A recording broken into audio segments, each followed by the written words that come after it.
పోతూ ఉండాలి. ఇది ఈ మురికి శుద్ధి ప్లాంట్ ఏం చేస్తారంటే ఇప్పుడు 4 చెట్లు వస్తుంటే కూడా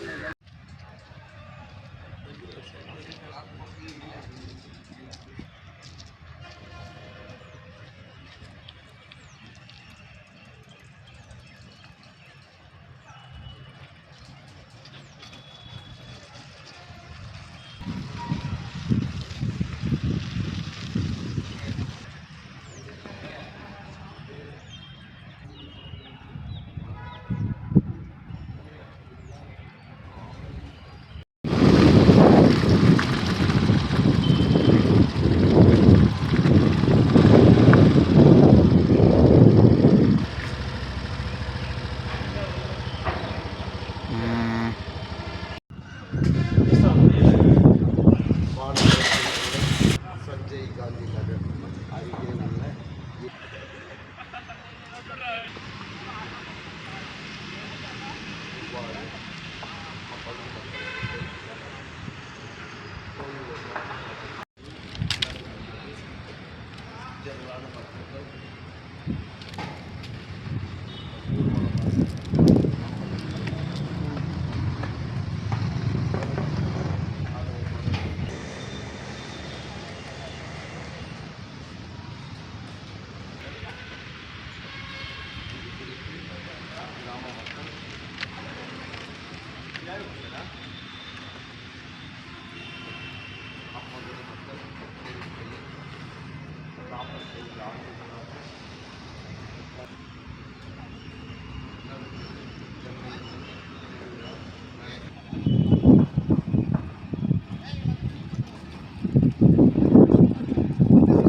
దానికి ఇక్కడ ఇది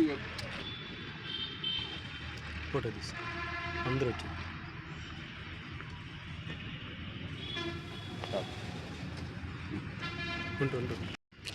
నమస్కారం. బీఆర్కే న్యూస్ వారికి ధన్యవాదాలు. చిత్తూరులో ఈ మామిడికాయలు యార్డ్ అనేది గత 40 సంవత్సరాలుగా వ్యాపారం చేసుకుంటూ ఉన్నాం. ఇక్కడ ఈ మురుగునీటి శుద్ధి కార్యక్రమం ప్లాంట్ని మురుగునీటి శుద్ధి చేసే ఒక ప్లాంట్ని పెట్టాలని అధికారులు ఇక్కడ ప్రయత్నించడంలో నిన్న పెద్ద ఎత్తున మా రైతు సోదరులు మా తోటి వ్యాపారస్తులు అందరూ వచ్చి ఇక్కడ పెద్ద ఎత్తున ధర్నా చేసే కార్యక్రమాలు జరిగినాయి.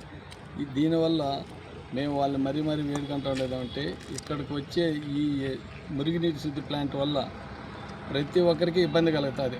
రైతు తీసుకొస్తే ఆ దుర్వాసన భరించలేకుండా ఎవరిగాడు ఇక్కడ బతికే పరిస్థితి లేదు. రెండోది ఆ దుర్వాసన వల్ల ఎవరు ఇక్కడ మామిడికాయలు కొనడానికి రారు. అందులో అది ఫ్రూట్, అది జాగాలు పోయి తినే ఫ్రూట్. అది అటాసాట్ ఇట్లాంటి బ్యాక్టీరియాస్ చెడ్డ ఇవంతా పోయి దానికి ఏదైనా స్ప్రెడ్ అయితే తినేవాళ్ళు ఇబ్బంది పడతారు.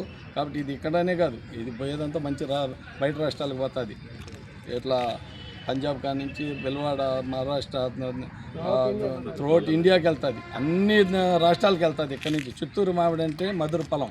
కాబట్టి ప్రతి ఒక్కరూ మనిషి శుద్ధి చేసుకుని ఇక్కడ ఆలోచించాల్సిందంటే ఎక్కడ ఈ మురుగు శుద్ధి ప్లాంట్ని పెట్టద్దండి. దయచేసి మా వాళ్ళకి అందరికీ ఆమోదయోగ్యమైన నిర్ణయం తీసుకొని, ఇంకా వెలుపులు ఉన్నది మన చిత్తూరులో మంచి జాగాలు నేవానాథ్ పక్కన షుగర్ ఫ్యాక్టరీ దగ్గర అంతా అక్కడ ఏమైనా ప్లాంట్ మార్చి మాకు సహకరించాల్సిందిగా మరీ అధికారులు కోరుకుంటున్నాం. ధన్యవాదాలు.